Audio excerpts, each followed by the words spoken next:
Lodhra deputy commissioner رو امتیاز احمد اور district police officer ملک جمیل ظفر نے deputy commissioner office میں مختلف محکموں سے متعلق عوام کی شکایت اور مسائل سنے اور متعلقہ افسران کو ساحلین کے مسائل حل کرنے کے احکامات جاری کیے۔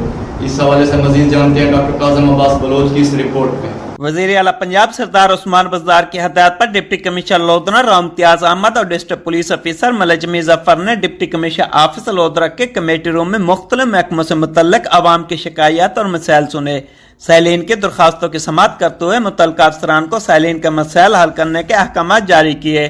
اس موقع پر وفاقی اور صوبائی محکمے کے سربراہان اور دیگر افسران بھی موجود تھے۔ ڈپٹی کمشنر امتیاز احمد کا اس موقع پر کہنا تھا کہ کھلی کچہری کے انعقاد سے لوگوں کا سرکاری اداروں پر اعتبار بڑھ رہا ہے اور افسران میں مسائل کو حل کرنے کے لیے اپنی ذمہ داریوں کا احساس اجاگر ہو رہا ہے۔ افسران کھلی کچہری میں پیش ہونے والی درخواستوں پر 3 دن کے اندر عمل درآمد کو یقینی بنائے۔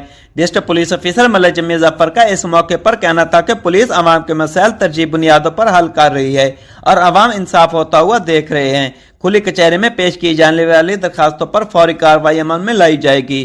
کیمرہ ٹیم کے ساتھ ڈاکٹر کاظم عباس بلوچ، فراز نیوز، لودھرا۔